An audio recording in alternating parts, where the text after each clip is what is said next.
주님께서 여러분과 함께 마테오가 전한 거룩한 복음입니다. 그때 예수님께서 제자들에게 말씀하셨다. 사람들을 조심하여라. 그들이 너희를 의회에 넘기고 회당에서 채찍질할 것이다. 또 너희는 나 때문에 총독들과 임금들 앞에 끌려가 그들과 다른 민족들에게 증언할 것이다. 사람들이 너희를 넘길 때 어떻게 말할까, 무엇을 말할까 걱정하지 마라. 너희가 무엇을 말해야 할지 그때 너희에게 일러주실 것이다. 사실 말하는 이는 너희가 아니라 너희 안에서 말씀하시는 아버지의 영이시다. 형제가 형제를 넘겨 죽게 하고 아버지가 자식을 그렇게 하며 자식들도 부모를 거슬러 일어나 죽게 할 것이다. 그리고 너희는 내 이름 때문에 모든 사람에게 미움을 받을 것이다. 그러나 끝까지 견디는 이는 구원을 받을 것이다. 주님의 말씀입니다.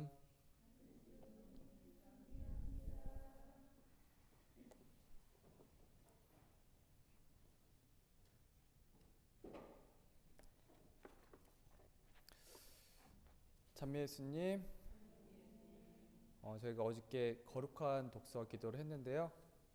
저희가 기도 시간이 사실 좀 길진 않았어요. 30분 기도했는데 오늘은 조금 더 늘려서 직접 기도를 길게 더 해볼게요. 아마 기도를 더 길게 하시면 마음 안에서 예수님하고 더 깊은 대화를 나눌 수 있을 것 같아요. 그리고 어제는 제가 만났던 예수님에 대해서 이렇게 말씀을 좀 드렸었는데 지금 당장 이거 안 보셔도 됩니다. 그 말씀을 많이 들었었는데 제가 만났던 예수님 말고 또 그 렉시오 디비나를 다른 사람들의 그 삶 안에서는 또 어떻게 다른 신부님 수사님들은 또 어떻게 만났는지 또 얘기를 좀 드리려고 합니다. 그 얘기를 잘 들어보시면 이 수사님들은 또 이렇게 성경 말씀 안에서 예수님께서 이렇게 말씀해 주시는구나 이렇게 잘 아실 거예요.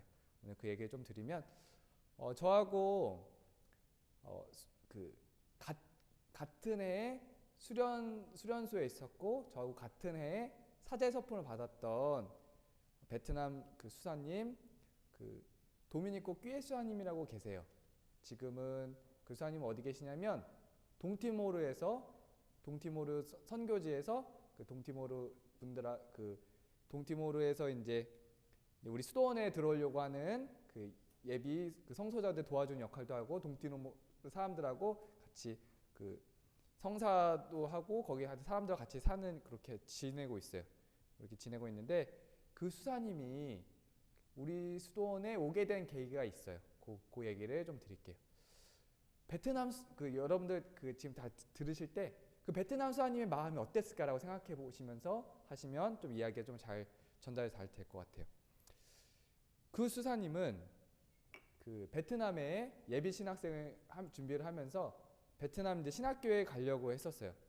그렇게 준비를 하고 있는 중에 정말 우연하게 우리 복자 수도원에서 그렇게 한국 수도원에 들어오는 게 어떻겠냐고 하는 그 제안을 받았어요.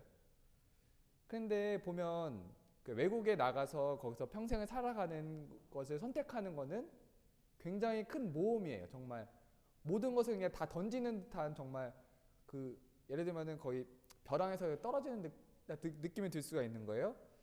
그리고 그 수사님이 여기 한국 수도원에 오는 거는 뭐냐면 다른 외국인 그 선배 수사님이 있었던 게 아니고 처음 반이에요. 처음 반. 그 가면은 완전 다 저기 말을 할 사람이 없어요. 베트남 사람 그 자기 이야기를 잘 나눌 사람이 없는 거예요. 그냥 완전 미지의 곳에 가는 거예요. 정말. 그렇게 되기 때문에 이거는 큰 모험이거나 굉장히 큰 어려움이 있을 거라는 거는 누구나 다 이제 생각할 수 있는 그런 상황이었어요. 근데 이수아님인데 고민이 컸어요, 굉장히. 근데 주변에서도 그냥 베트남 신학교에 다니고 베트남 신부님을 해라라는 얘기도 있고 한국에 가는 게 그것도 좋지 않겠냐고 얘기해주는 두 가지 의견이 있었던 거예요. 되게 고민이 되죠.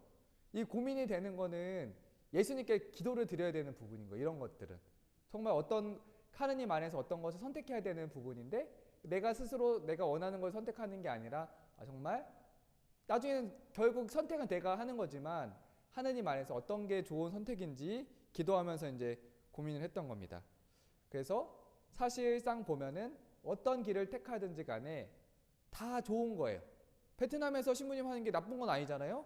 베트남 사람들하고 지내는 거 굉장히 좋은 거고, 또 한국에 와서 또 한국에 있는 많은 사람들도 만나고, 또 지금 동티모르에 계시지만 다른 한국 수도원에서 잘 배워서 나가는 것도 다 좋은 거예요. 그래서 보면은 이거를 뭐라고 표현할 수 있냐면, 그 복음에서도 보면 그 좋은 진주를 찾는 상인에 대한 이야기가 나오는데 둘 다 좋은 진주인 거예요. 좋은 진주. 그렇게 우리 수아님이 되게 고민 중에서 어떤 선택을 해야 되는지 계속 고민 중에 있었는데 어느 날 미사 참여를 했었어요. 근데 그날 복음 말씀이 다음과 같은 말씀이 전해지고 있었어요. 밀알 하나가 땅에 떨어져 죽지 않으면 한 알 그대로 남고 죽으면 많은 열매를 맺는다. 요한복음 12장 24절의 말씀이었어요. 근데 이 수아님께는 이 말씀이 마음 안에서 정말 큰 울림이 있었고, 아무래도 베트남에서 신부님 되는 역할은 조금 베트남어로 하고 하니까 좀 쉬운 길이었고, 한국으로 가게 되면 죽는 길이었는데 자신이 죽으면은 많은 열매를 맺을 수 있겠다는 마음이 들어서 그 수아님은 복자수도원을 선택을 하시고 이렇게 오시게 됐어요. 그래서 정말 이제 서폰을 받고 이렇게 가게 됐어요. 그 수아님이 그 하느님 뜻에 정말 순명하면서 따랐던 그 죽음을 선택했던 그 선택 때문에 그 이후로 다른 베트남 수아님들이 한국을 선택하는 데 있어서 좀 수월해진 거예요. 왜냐하면 우리 선배는 거기서 잘 살고 계시네. 그럼 가면은 저렇게 살면 되는구나 하고 해서 한 사람이 길을, 세례자 요한이 이제 예수님 오시기 전에 이렇게 길을 닦아놨던 것처럼 우리 베트남 도미니코 수사님이 먼저 선구자로서 이렇게 해놨기 때문에 다른 사람들이 이제 우리 복자수도원에 오는 게 이제 쉽게 된 거예요. 그래서 오늘도 이 말씀이 그러니까 그 수사님께는 미사 참여를 했을 때 이 말씀이 정말 마음에 딱 다가왔던 것처럼 이렇게 하느님 말씀은 언제 어떻게 우리 마음 안에 올 수가 있는지 우리가 알 수 못하는 거예요.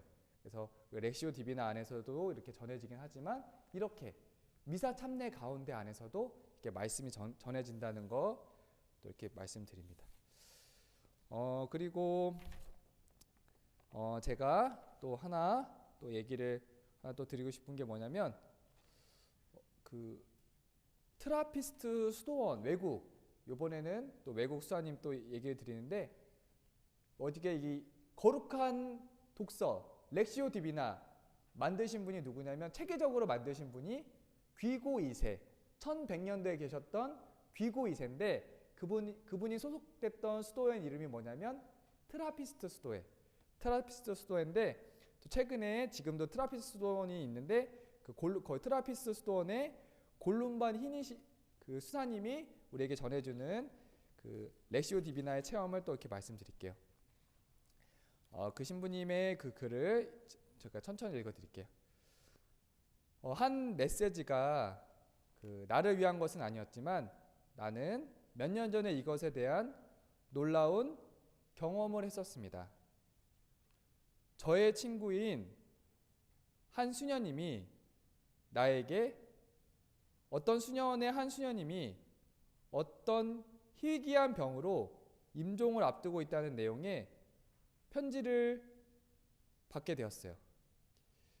아픈 수녀님의 이름은 에이딘 수녀님이셨는데 겨우 나이가 50세였고 아직은 그 수녀님은 죽고 싶어 하지 않았어요. 그녀는 유능한 교사였으며 아직 완성되지 않았다고 생각했습니다. 그 수녀님은 자신이 이루어야만 하는 것이 아직도 너무나 많다고 생각했기 때문에 죽음은 그녀에게 도무지 말이 안 되는 것이었어요. 그 수녀님은 그 죽음을 받아들일 수가 없었어요. 그래서 아픈 수녀님의 친구 수녀님은 이 트라피스트 수녀님에게 그 아픈 에이딘 수녀님을 위해서 기도해 줄 것을 청했었어요. 이 트라피스트 수사님은 아픈 수녀님을 한 번도 본 적이 없었지만 하느님께서 그분의 뜻을 알아보고 그 뜻을 받아들일 수 있는 빛을 그 수녀님께 주시도록 열렬히 그 기도를 했었어요. 그 어느 날 이거 네, 괜찮습니다. 네. 어느 날 성물도를 바칠 때 그 에이딘 수녀님을 위해서 기도를 하고 있었어요. 그리고 우리가 그 성물도 독서를 기도를 하고 앉아 있을 때 저는 그 트라피스 수사님은 에이딘 수녀님을 위한 메시지를 주시기를 하느님께 청했었어요. 그 수사님은 원래 이렇게 하느님께 청하지 않았었는데 그 순간에 왜 그 수사님이 하느님께 왜 이렇게 메시지를 주세요 이렇게 청했는지 잘 모르겠다고 하시네요. 처음에 앉아서 기도를 했을 때는 그 성경 말씀이 어떤 것을 의미하는지 알지 못했지만 지혜서 안에서 그 말씀을 보게 되었어요. 지혜서 말씀을 보겠습니다. 지혜서 1장 13절에서 15절까지의 말씀입니다. 하느님께서는 죽음을 만들지 않으셨고 산 이들의 멸망을 기뻐하지 않으신다.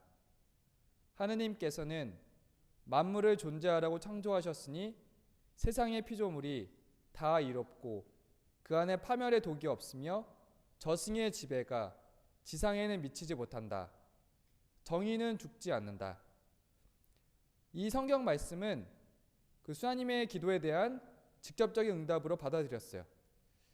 만약 그 수사님이 온 성서를 이렇게 찾았다면 에이딘 수녀님의 그 정신적 그 어려움에 대해서 전해줄 수 있는 이렇게 적절한 성경 말씀을 찾을 수 없었을 거예요.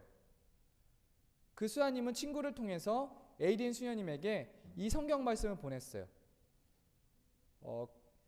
에이딘 수녀님에게는 이 성경 말씀이 큰 평화를 가져다 주었고 그 아픈 수녀님은 그 이후로 죽음을 완전히 받아들였고 실제로 그 후 놀랄만한 평화 속에서 죽어갔습니다. 그것은 하느님 말씀의 엄청난 능력과 어떻게 하느님께서 특별한 사람에게 개인적인 메시지를 주시기 위해서 성경 말씀을 이용했다고 보여지는 신뢰입니다. 그래서 이렇게 성경 말씀이 이렇게 다양한 방식으로 또 전해져서 정말 아프신 분이 정말 어려움이 있었는데 이렇게 성경 말씀을 통해서 깨달음 얻고 도움을 받았던 거예요. 그리고 이제 세 번째로는 제가 겪었던 내용들을 또 하나 더 세 번째 그 이야기를 하나 더 드릴게요. 항상 제가 이렇게 얘기를 드리다 보니까 예수님을 만나는 자리에 보니까 이렇게 또 보면은 다들 그냥 우리 아까 베트남 수사님, 우리 아까 그 트라피스트 수사님 보면은 다 항상 어려운 자리예요. 항상 쉬운 자리에서 우리가 예수님을 만났던 게 아니라 항상 다 어렵고 힘든 순간에 그렇게 우리가 예수님을 깊이 만나게 됐던 순간들이 오는데 저도 이렇게 보니까 수도원에 있으면서 또 어려운 일이 하나가 또 있었어요. 그 어려운 일이 뭐냐면 제가 수도원에서 격리를 맡았었어요. 오래전에 격리 그 돈을 관리하는 역할을 맡았었는데 그 전에 격리들한테 이런 일이 한 번도 없었어요. 저는 항상 그 격리니까 문을 짱구고 잘 그 신학교에 갔었어요. 어느 날 잘 하고 갔다 왔는데 어느 날 갑자기 오니까 도둑이 들어서 문을 따고 돈을 훔쳐간 거예요. 돈을. 저는 그렇게 생각해서 그 도둑을 처음 맞아봐갖고 이게 사람이 그 처음 당한 일을 겪으면 되게 당황하고요. 뭐 어떻게 해야 될지 모르겠는 거예요. 이게 마음이 되게 힘들었어요. 그래서 복잡한 마음이 들고 이렇게 화가 나기도 하고 이렇게 생각이 들었어요. 만약에 그 돈이 제 돈이었으면 뭐 이렇게 제가 돈이 많지도 않겠지만 제 돈이라면 그건 어려움이 없겠지만 공동체의 돈이기 때문에 마음 안에서 크게 이제 그 어려움이 있고 참 힘들었어요. 그 사건을 통해서 정말 이 어려움에서 극복해 나가는 시간들이 굉장히 이제 어려움이 많았었어요. 그래서 이 어려움들이 많았었는데 그날 저녁이 아직도 이렇게 생생해요. 그날 저녁 밤에 경찰들이 이렇게 왔어요. 경찰들이 와서 이렇게 막 이렇게 확인을 하고 이제 돌아가는데 도둑을 잘 잡을 줄 알았는데 그렇게 잡는 상황은 아니었고, 또 그날 밤에 이제 성주가 성가 연습을 하는 상황이었어요. 근데 제가 도둑을 맞고 했으면은 제가 가서 성당에 가서 성가 연습을 할 수 있는 상황이 안 되는 거예요. 맞아, 자면 잘하시네. 성가 연습을 할 수 있는 상황이 아니에요. 근데 어리석게도 저는 성당에 가서 성가 연습 그래도 이렇게 힘든데 이렇게 힘들더라도 주어진 역할 다 해야지 하면서 성가 연습을 하러 갔어요. 근데 제가 원래 밤에 잠이 많아요. 평상시에도 이제 계속 졸았어요. 성가 연습하다가. 제가 성가 연습하는 거 별로 안 좋아하거든요. 맨날 조는데 그날도 갔다 그렇게 어려운 큰일을 다 겪었었는데도 그렇게도 정신을 못 차리는 거예요. 또 가서 또 졸았어요. 또. 근데 이번에는 성가 연습을 담당했던 수사님이 계신데 계속 연습을 하는데 계속 졸면 어떻겠어요, 담당자가. 화가 나겠죠 또. 근데 때마침 그 화가 났었는데 저는 이제 또 굉장히 이제 힘든 상황이었는데 그 연결고리가 이 수사님이 이제 도저히 저를 조는 모습을 이제 못 참게 되는 상황이 왔고, 저는 굉장히 큰 어려움에 봉착한 상황이었는데 이게 딱 맞은 거예요. 그건 되게 안 좋은 순간이 딱 맞은 거예요. 안 좋은 순간이 만난 거란 말이에요. 그래서 이 수사님은 저에게 이제 엄청 크게 화를 냈어요. 선배님인데 좀 크게 화를 내고, 저는 도둑을 맞았는데 사실 평상시에 그냥 너 똑바로 해라 이렇게 했으면은 잘못했으니까 그냥 받아들일 수 있는 상황이었는데, 제가 그 도둑을 맞은 상황에서 이 선배 수사님의 그 작은 질책이 보면은 되게 아픈 사람한테 크게 이렇게 뭐가 오면은 완전 쓰러져요. 완전 그렇게 되는 그런 상황이 된 거예요. 그래서 제가 그것도 그 마음도 원래 나한테 이렇게 안 좋게 했던 사람이면 또 상관이 없는데 또 그런 것도 했을 텐데 뭐 그런 것도 복잡한 상황들이 있는데 좀 평상시 좀 의지했던 분인데 또 이런 상황이 되니까 더 제가 굉장히 큰 어려움에 빠졌어요. 그래서 저는 이 상황에서 일어나는데 굉장히 이제 어렵게 된 거예요. 정말 크게 마음 안에서 도둑 맞은 그 어려움, 이 선배 수사님에 대한 그 마음에 대한 그런 어려움, 그래서 여러 가지 이제 장면들이 있었어요. 그래서 이런 장면들이 계속 오면서 또 항상 그런 거예요. 예수님, 저렇게 왜 다른 격리돼 있을 때 도둑 오게 하지 왜 나한테 했을 때 도둑 오게 하냐고. 그런 그 유치원 애기들 얘기하는 것처럼 그렇게 생각도 하고 그런 생각도 가졌었어요. 근데 제가 나중에 항상 보게 되면 성경 말씀 안에서 우리에게 전해주는 말씀들이 있어요. 그때 제가 봤던 장면 중에서 어떤 말씀이 있냐면 그 라자로의 소생 장면을 보게 되었어요. 그 마리아는 오빠 라자로의 죽음에 대해서 너무 슬퍼하면서 예수님께 울면서 말씀드립니다. 주님께서 여기에 계셨더라면 제 오빠가 죽지 않았을 것입니다.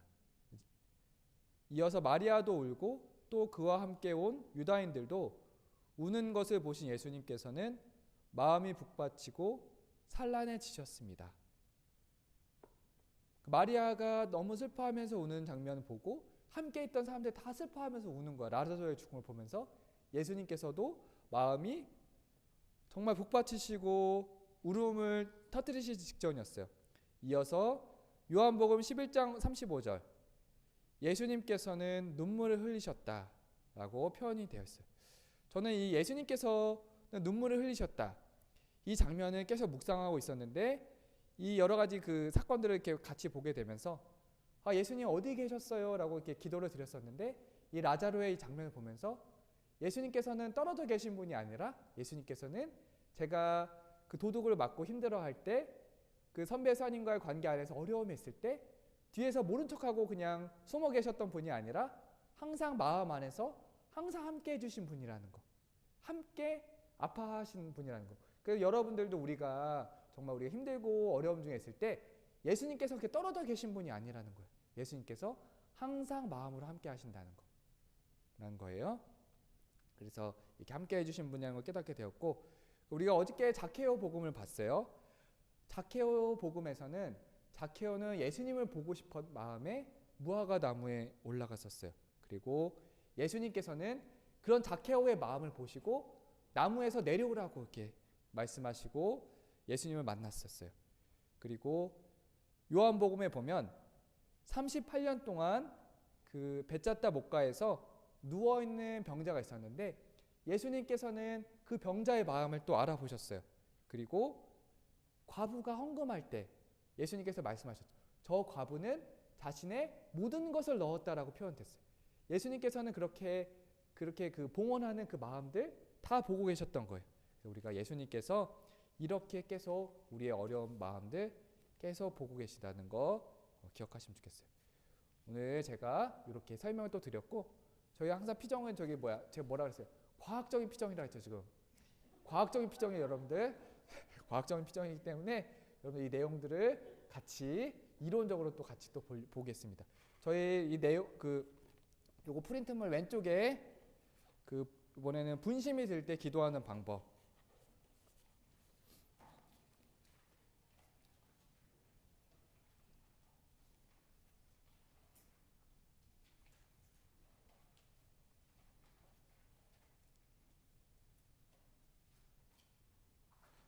분심이 들 때 기도하는 방법인데요.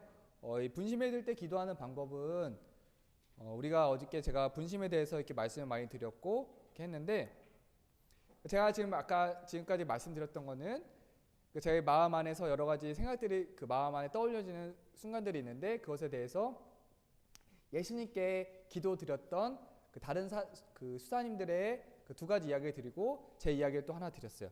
그리고 이 내용들이 그러면 어떻게 설명될 수 있는지 여러분들에게 설명을 드리면 여러분들 좀 이해가 더 잘 되실 거예요. 이 내용들은 그 예수 마음 기도에서 있었던 분심이 들 때 기도하는 방법은 그 예수 마음 기도 권민자 수녀님이 써주신 내용인데 여러분들에게도 이렇게 소개해 드릴게요. 예수 마음 기도는 우리 거룩한 독서 렉시오 디비나랑 기도하는 방식이 거의 일치해요. 예수 마음 기도에서는 이렇게 기도를 합니다. 그 토마 사도가 예수님 만났을 때 고백했던 그 성경 말씀이 저의 주님, 저의 하느님, 이 구절, 아니면 예수님 사랑합니다, 이 두 개 중에서 자기 마음에 와 닿는 것을 선택을 해요. 그리고 50분 동안 이 두 중에서 하나를 선택해서 50분 동안 계속 그 기도를 해요. 예를 들면 저의 주님, 저의 하느님으로 계속 50분 동안 마음에 새기는 거예요. 마음에 새기면서 마음 안에 여러 가지 생각들이 들면 예수님께 기도를 드리는 게 예수 마음 기도예요. 그리고 50분이 지나고 나면 10분 동안 성경 말씀을 읽는 게 예수 마음 기도입니다. 네, 예수 마음 기도가 이런 거고, 우리 렉시오 디비나는 우리는 여기서는 두 개 중에 선택을 하지만 우리는 성경 그 본문 안에서 우리가 마음에 다가온 성경 구절을 갖고 기도를 하는 그런 차이가 조금 있습니다. 이렇게 되는데, 그래서 어차피 그 방법적인 측면에서는 거의 일치하기 때문에 마음에 그 여러 가지 그 분심이 들 때 어떻게 기도를 해야 되는지 그 예수 마음 기도에서 전하는 방법을 같이 한번 보겠습니다. 제가 읽을 테니까 같이 그 내용 따라오면서 보시면 되겠습니다. 기도를 바치다 보면 분심들이 올라와서 기도를 못하게 방해합니다. 분심은 우리가 죽을 때에야 우리와 사라질 것입니다. 분심이 있다는 것은 우리가 살아있는 표시이기도 합니다. 분심들은 우리 내면의 이야기를 스스로에게 들려주기 때문에 자신의 마음을 알아차리는데 매우 중요합니다. 기도 중에 분심이 올라온다면 없애버리려고 노력할 필요가 없습니다. 분심들은 잘 분별해서 합당한 기도를 바쳐야 합니다. 분심이 전혀 없는 깨끗한 마음에 머물려 하거나 마음의 평안을 누리려고 하면 성령께서 역사할 수가 없습니다. 오히려 기도 중에 올라오는 분심들을 현재 하나님께 온 마음을 다해 기도드리는 수단으로 활용하면 하나님께 나아가는 데 도움이 됩니다. 그래서 기도 중에 올라오는 분심들을 어떻게 잘 분별할지 그 내용을 보겠습니다. 첫 번째, 미래 분심입니다. 미래에 대한 분심들은 그 분심이 어떤 메시지를 전하는지 잘 살펴보고 떠나보내야 합니다. 예를 들면 오지도 않은 미래에 대한 근심이나 걱정, 막연한 공상 또는 미래를 계획하는 분심 등은 즉시 물리쳐야 합니다.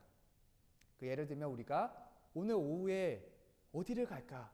그 길은 잘 녹았을까? 이런 것들은 쓸데없는 미래 분심이라는 겁니다. 그리고 만약 그 중요한 메시지가 담긴 미래 계획이라면 기도가 끝난 후에 들어주겠다고 달래어서 보냅니다. 기도를 마친 후에는 그 약속을 이행해야 합니다. 자신과의 약속도 잘 지켜야 다음에 기도 드릴 때 그 미래 계획들을 쉽게 물리치고 현재 하나님께 마음을 다 드리는 기도를 할 수 있게 됩니다. 그러한 미래 분심을 잘 알아차리고 물리치는 것도 기도입니다. 현재 하나님께 내 마음을 다 드리기 위한 노력이기 때문입니다. 두 번째, 현재 분심입니다. 기도하는 도중에 갑자기 누구에게 전화를 걸고 싶은 충동이 일거나 다른 장소에 가봐야 할 것 같은 분심이 떠오를 경우가 있습니다. 몸을 위한 요구, 즉 커피를 마시고 싶다든가 과일을 먹고 나면 훨씬 기도를 잘할 것 같다는 생각이 들기도 합니다. 이러한 것들은 현재 분심입니다. 여러분들도 지금 마찬가지일 것 같아요. 혹시 지금 이따가 뭐 귤을 하나 먹고 기도를 하면 잘 될 것 같다. 그런 마음들, 현재 분심이라는 거예요. 그래서 현재 분심이 떠오를 때는 미래 분심이 떠오를 때 마찬가지로 기도가 끝난 다음에 이행하겠다고 달래어서 이 마음을 보내면 됩니다.